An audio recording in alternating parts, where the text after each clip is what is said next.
Mineur à Namur, Robert Ibanez vient au dessin à 26 ans à cause de sa déception dans sa vie professionnelle. Il dit qu'il a trouvé le don en lui. Encouragé par son entourage, il prend contact avec le professeur de dessin réputé de Namur, Victor Millard, en 1957. Celui-ci va l'encourager et le mettre sur la voie de la peinture. Malheureusement, le professeur étant atteint de cécité ne pourra aider le néophyte bien longtemps.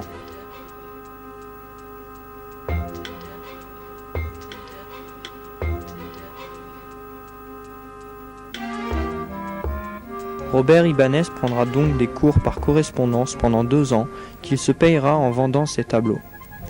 En 1960, il rencontre Madame Cuny, directrice du musée de Grenoble, qui le compare à d'autres peintres. Robert Ibanez se retrouve alors dans la peinture des grands peintres comme Soutine, Van Gogh ou encore Vlaminck. Comme eux, il peint de manière très expressive et violente. Il a trouvé ses maîtres et peut enfin exploiter toute la mesure de son talent. Il se fait enfin connaître et il remporte plusieurs prix tels que le premier prix de peinture au Salon du Mineur de 1965. Il obtiendra par la suite d'autres prix publics et des prix dessin.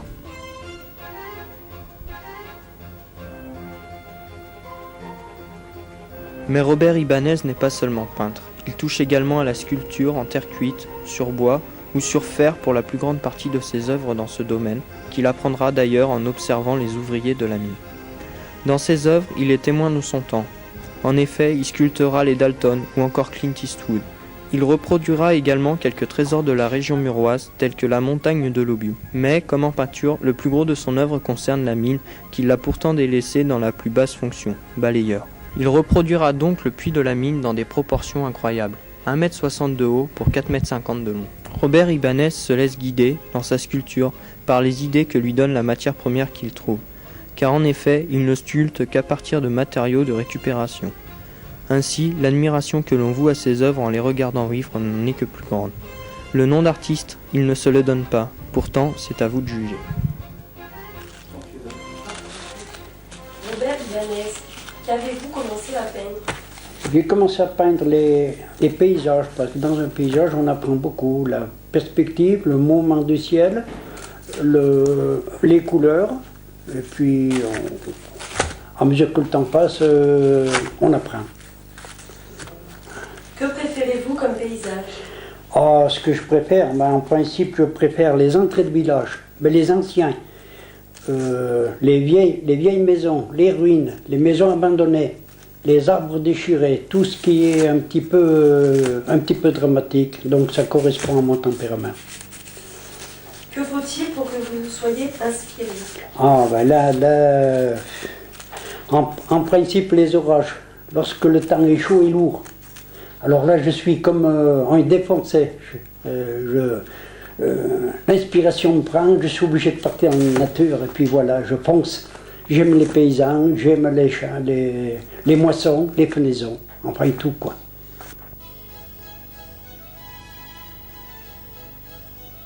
Les premiers tableaux peints par Robert Ibanez ont été les paysages. Les villages anciens, les hameaux, les entrées de villages, les champs et les paysans, comme tout ce qui est pittoresque, sont les principaux paysages peints.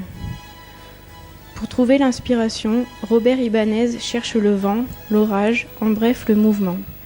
Il aime ce qui est dramatique, tourmenté, ce qui correspond à son tempérament.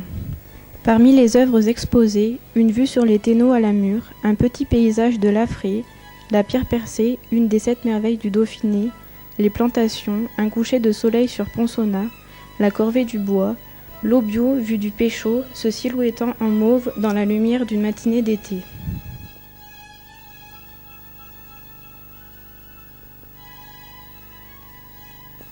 Les tableaux qui résultent d'un original graphisme sont d'un charme véritable du fait même de leurs enchevêtrements de lignes et de l'atmosphère qui les baigne. Il compose ces paysages de vigoureux contrastes de valeurs qui plongent le spectateur dans le rêve. Le peintre paraît s'attacher à l'équilibre des lignes et des valeurs. Robert Ibanez utilise donc la nature comme un élément indispensable. Il n'est pas un adepte de l'abstrait, mais il se base seulement sur une liberté de l'esprit d'invention. Il peint ce qu'il voit, au gré de son tempérament et en suivant l'émotion éprouvée devant le motif. Pourquoi tant d'attachement pour les rues de la Mure, souvent dans le même quartier?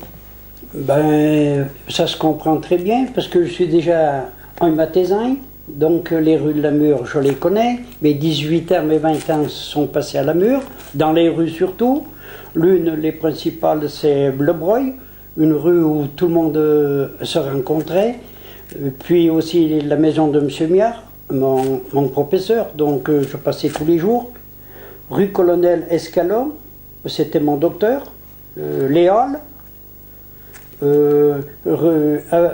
rue du docteur Tagnard, avenue de la Poste, si vous aimez mieux. Ce sont aussi des rues très principales. Avenue Méchion du Collet, la promenade de M. Miard aussi. Donc moi je faisais aussi avec lui les promenades. Là, la montée du Calvaire aussi, c'était la Mure. Que retrouvez-vous dans chacune de ces rues? Oh, parce que je retrouve ma jeunesse d'abord, mes 18 ans, parce que il faut savoir que Le Breuil, il y avait un café qui s'appelait le Café Merle, donc c'était l'arrêt des cars des écoliers, ils le prenaient ici. Alors comme c'était le café, la distribution des billets se faisait aussi ici, c'était le rendez-vous de toute la jeunesse de partout. Donc nous on y allait, les jeunes, on avait 18 ans. Je ne vous raconte pas la suite, bon, vous devinez. Alors c'était une rue qui était vraiment superbe, quoi. Puis il y avait une librairie à côté qui était aussi Rousset à l'époque aussi, c'était très agréable, quoi. C'était très bien. C'est votre rue préférée? Le Breuil, oui, en principe Le Breuil, oui. Le Breuil et rue Colonel Escalon, ce sont des rues qui me sont attachées parce que, bon, deux personnages habitaient ici qui m'ont très bien soutenu dans toutes mes actions, donc moi, je les fréquente vraiment souvent.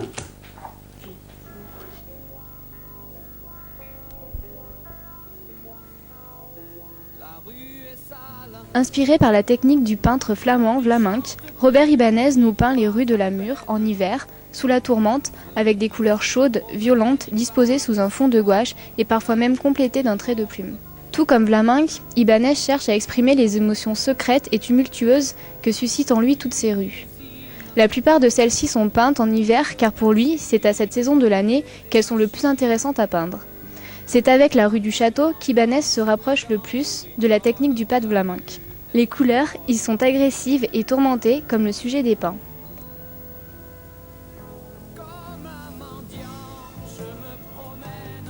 Mais ces rues ont également une histoire. Elles représentent des êtres connus et aimés. La rue Colonel Escalon lui rappelle le docteur Masaryk et la rue du Breuil, qui est sans doute sa rue préférée, éveille en lui le souvenir de son professeur de dessin M. Miard. Pour lui, ces deux hommes ont marqué sa vie et l'ont probablement sauvé du gouffre.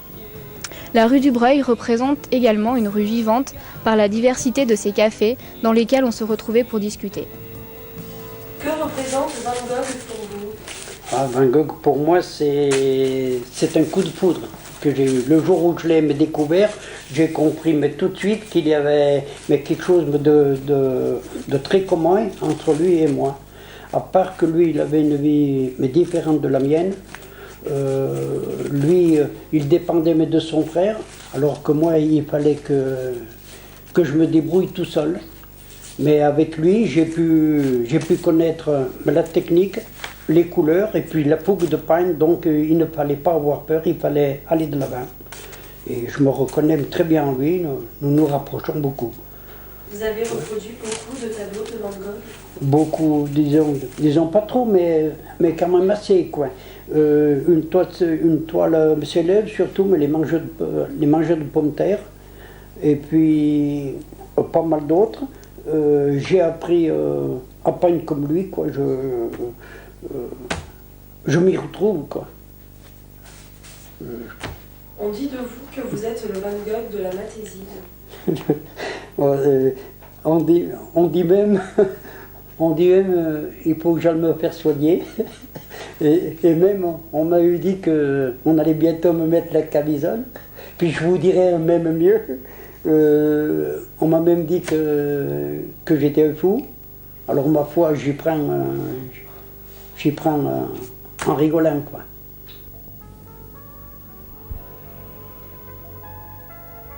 Ibanez se rapproche de Van Gogh de par sa forte personnalité et son incroyable sensibilité. L'art, pour l'un comme pour l'autre, est inséparable du destin personnel. Comme pour Van Gogh, chacune des peintures d'Ibanez est un éclatement de son être, le cri de son angoisse ou de sa joie. Une vie, une société décevante ont mené les deux hommes vers le chemin de l'art, ultime moyen d'exprimer leurs sentiments face à la réalité, en rythmant la peinture sur le battement de leur fièvre. Ils n'hésitent pas à représenter les drames de la vie et à exprimer leur douleur dans leurs œuvres. Les sentiments sont portés à leur paroxysme. Le cri de ces hommes solitaires résonne en nous et fait vibrer nos cœurs. Ibanez a reproduit de nombreuses toiles de Van Gogh. À travers des reproductions d'autoportraits, le peintre s'interroge, reconnaît un peu de son identité dans tout ce que reflète le visage de Van Gogh. Les couleurs violentes et symboliques, la dynamique linéaire, les nervosités sinueuses trahissent l'anxiété de l'artiste et son effort pour la surmonter. Pareil à Van Gogh, Ibanez se sent proche du peuple et surtout du prolétariat. La vie rurale, simple et vraie, faite de labeur et d'humilité, l'inspire profondément. Les mangeurs de pommes de terre, toile volontairement sombre et rugueuse, de la couleur de la terre, nous marque par sa conviction et par une technique soutenue par un message spirituel et social. Les mains des paysans sont noueuses, déformées. La laideur de leur visage buriné est fortement accentuée. Cette célèbre toile est, comme bien d'autres, le reflet d'un certain réalisme social, où le peintre exprime sa solidarité et son appartenance sociale. Van Gogh et Ibanez puisent leur inspiration et l'authenticité de leur style à la même source. Victimes d'une méprise sociale qui les présente comme des génies incultes, ils sont, en réalité, des peintres lucides, portés par leur instinct, ayant une sensibilité directe, ainsi qu'une puissance de style incomparable. Les images populaires deviennent alors sublimes, grâce à l'accord parfait entre formes et couleurs, la vivacité des contours qui découpent en zones franches les couleurs contrastées. En 1885, Van Gogh déclare « Je préfère peindre les yeux des hommes que les cathédrales, car, dans les yeux, il y a quelque chose qu'il n'y a pas dans les cathédrales, même si elles sont majestueuses et qu'elles en imposent. L'âme d'un homme, même si c'est un pauvre gueux ou une fille de rue, est plus intéressante à mes yeux. » Cela résume parfaitement l'ambition commune aux deux peintres, si proches par leur mode de vie et par leur art de faire parler leurs tableaux.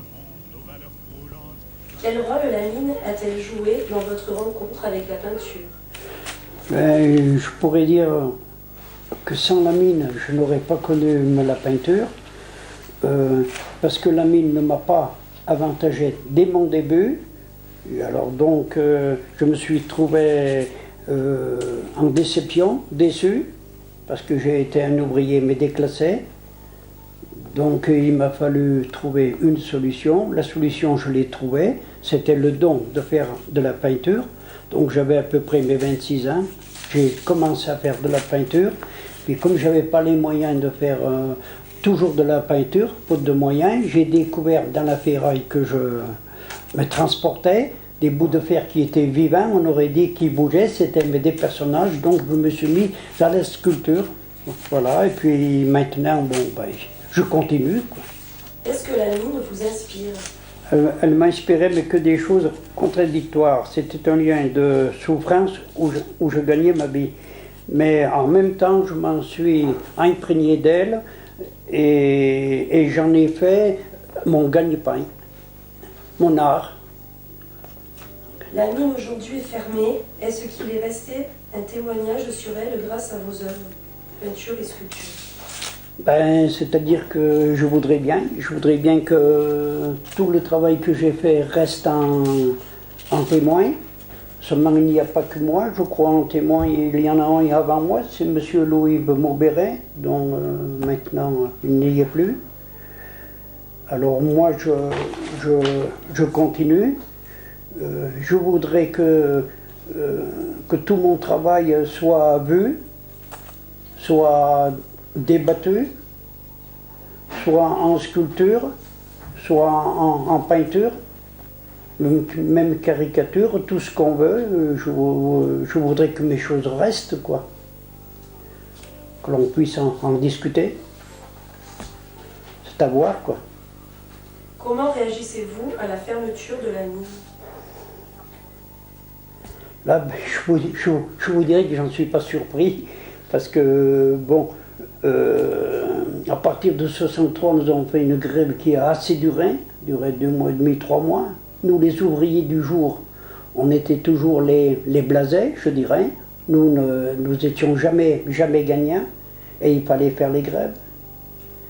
Alors, moi, à partir de là, j'ai commencé à m'interroger, à essayer de voir un petit peu plus clair. J'ai compris que la mine allait quand même fermer, peut-être pas tout de suite, mais enfin, aux années à venir, elle allait fermer. Puis en effet, alors là, bon, il fallait se faire une résolution, quoi. Il fallait y passer, quoi. Maintenant, discuter, bien sûr, on peut toujours me discuter, il y avait le pour, il y avait le contre. De toute façon, il fallait subir, quoi. Mais je suis complètement quand même déçu, mais qu'elle ferme quand même. Alors, j'ai quand même un souvenir inoubliable, quoi. Là, on ne peut pas s'en passer quand même, quoi.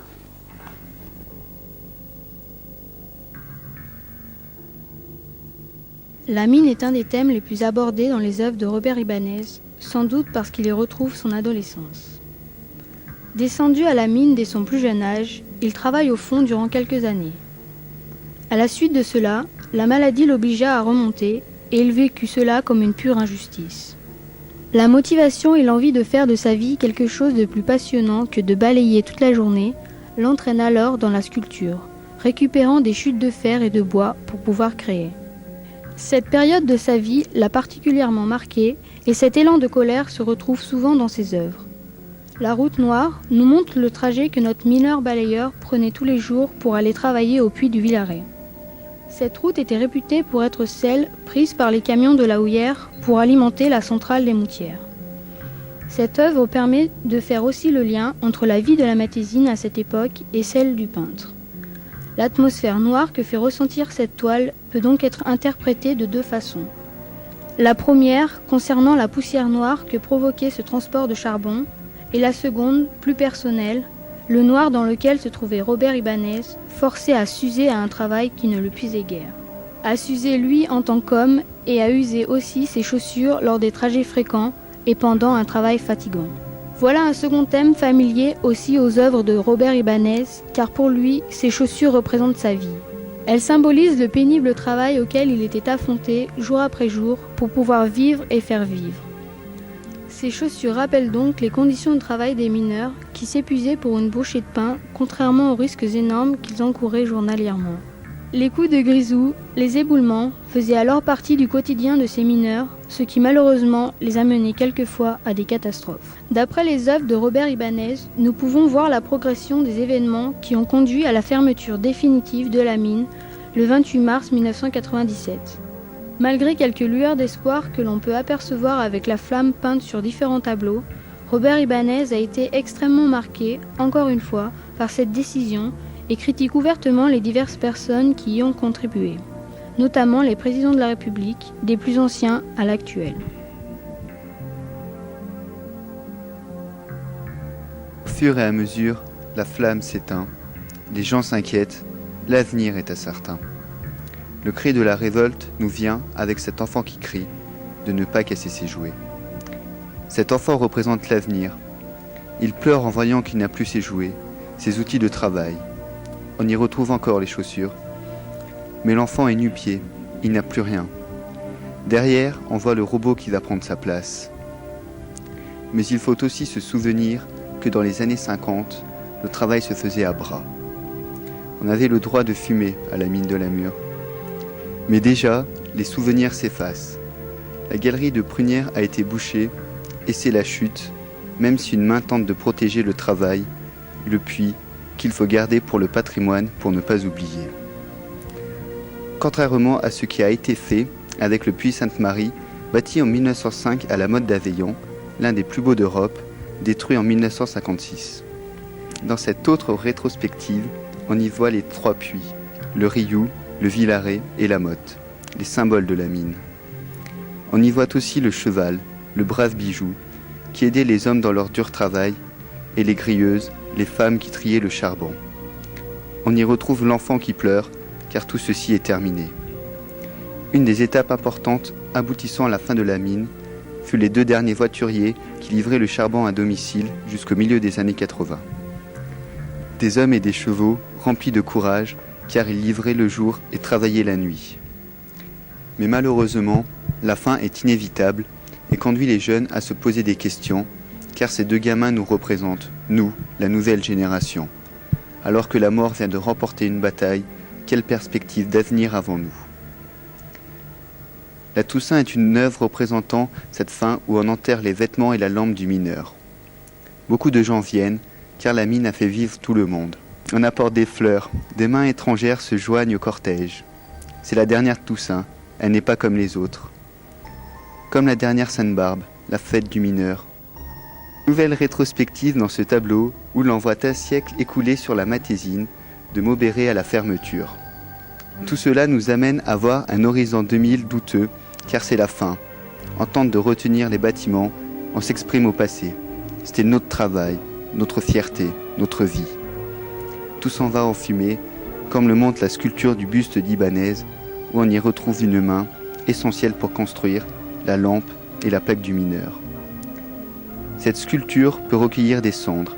Elle symbolise comme les autres œuvres la vie de la mine qui est malheureusement terminée.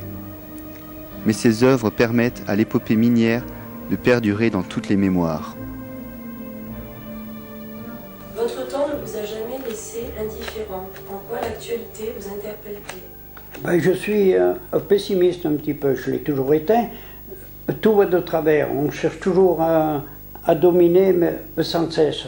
Je suis un peintre engagé, donc je dénonce tout ce qui est. Si l'on commence par Tchernobyl, si l'on commence par le Kosovo, si l'on commence par l'exode, la pollution, sans compter maintenant le problème de la vache folle et encore peut-être de ce qui nous prend peut-être un petit peu au nez. Moi, j'en suis pas persuadé que c'est pas trop loin que quelque chose va encore sortir. Donc, je dépeins du mal de vivre. Et puis, tout n'est pas rose, point. Moi, non. Tout n'est pas noir dans votre œuvre. Vous aimez aussi rire ? Ah ben bien sûr, pourquoi pas. On ne peut pas être noir quand même tous les jours, c'est impossible. On est noir certains jours parce que, c'est les événements qui vous rendent comme ça. Moi je suis un peintre engagé, donc je suis touché par tout ce qui est, tout ce qui vit, tout ce qui bouge. Sinon moi je ris, et pourquoi pas. On m'a vu rire, je danse, mais je fais le clown. Je m'amuse en faisant des caricatures, les binettes. Je cherche à les rendre mais rigolotes. Je ne vois pas pourquoi on me dit que je suis noir, je suis triste. Moi, je ne suis pas toujours. Vous êtes visionnaire aussi. On disait que vous essayez de deviner l'avenir. Pourquoi ? Ah ben là, c'est un peu normal. Lorsqu'on voit que les mesures sociales, pour moi, elles ne vont pas dans un bon sens, parce que c'est toujours nous, le pauvre, qui reçoit. Si l'on fait très attention, il y aura de plus en plus de pauvres, de plus en plus de gens qui feront la mendicité. Alors moi, je dirais que de ce côté-ci, il n'y a pas beaucoup de choses qui vont bien. Même si l'on dit que ça va tout bien. Les 35 heures, je suis contre, déjà. Moi, je préfère la liberté, mais du travail. Là, c'est aussi un problème. Enfin, chacun il voit ce qu'il veut. Et là, c'est toujours la même chose. Ce sont mais qu'une poignée d'hommes qui décident tout. On va créer des machines ou on va créer n'importe quoi pour qualifier les gens, les trier sur les volets. Moi j'ai fait un gros robot mécanisé il y a déjà 5 ou 6 ans en arrière. Aujourd'hui les robots ils arrivent encore plus que jamais. Alors d'ici quelques temps, l'homme, je me demande à quoi il va servir. Le reste des hommes, quoi. À travers ses œuvres, c'est une vision très personnelle de notre époque qui se dessine, tant en politique que par les divers événements ou encore les personnages de notre siècle qui l'ont marqué. Vision pessimiste, où perce la peur du progrès et la domination de l'argent.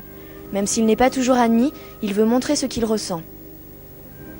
Ibáñez n'a pas peur de montrer la vérité, même si elle est déchirante, comme celle des corps torturés des victimes de Tchernobyl. Au contraire, c'est la vérité crue qu'il nous jette au visage, il dénonce. Dans la sculpture L'Exode, Ibáñez, sensible à la situation africaine, montre la souffrance de personnes qui tentent tout ce qu'elles avaient aimé pendant des années afin de recommencer à vivre, afin de tout reconstruire dans de meilleures conditions. Peut-être. Les faibles et les malheureux, piétinés par les plus forts, et c'est ce qui illustre avec la file des gens fuyant la guerre et les menaces vers un pays qu'ils espèrent meilleur, mais qui reste inconnu. Particulièrement soucieux de la condition des ouvriers, il crée cette statue sur les 35 heures. Selon lui, simple poudre aux yeux pour obliger les salariés à travailler plus tout en les payant moins. C'est l'infernale roue qui tourne de plus en plus vite vers le progrès. Ibáñez, artiste engagé, dénonce une généralité dans le mal de vivre. Il ne faut pas avoir d'appel au secours dans cette toile qui a remporté le 3e prix au Festival de Corps. Il faut simplement comprendre la souffrance, la douleur et la peine visibles sur les visages. Tout cela sans doute inspiré de sa propre existence. Pour l'artiste, personne ne veut sortir de la masse de peur de se distinguer. Nous préférons nous regrouper sans essayer de profiter de nos différences pour avoir une vision plus profonde de la vie, de notre société. Le bouc représente le Capricorne, c'est-à-dire le signe astrologique du peintre, petit rappel de son identité. L'artiste dénonce aussi l'inévitable, l'injustice de la nature qui a emporté 2 couples il y a une dizaine d'années dans le village de la Salle-en-Beaumont. Pourquoi ? Il ne peut y répondre mais y rend hommage comme il le peut par son art. Cette statue qui, malgré sa signification funèbre, montre qu'au fond, la vie doit continuer, au-delà de tout. Ibáñez est un témoin de son temps, mais aussi un visionnaire. L'exemple le plus marquant est peut-être la machine à sélectionner. Aujourd'hui déjà, n'est-ce pas ce principe de sélection intransigeante ? On nous prend, on garde seulement ce qui intéresse et le reste, on le jette. C'est le regret de l'ancien temps qui frappe le plus dans ses œuvres, le profond regret du travail manuel, d'une époque où l'on prenait le temps de bien faire et de vivre. Mais jusqu'où ira le progrès ? Pour Ibáñez, demain ne sera plus humain.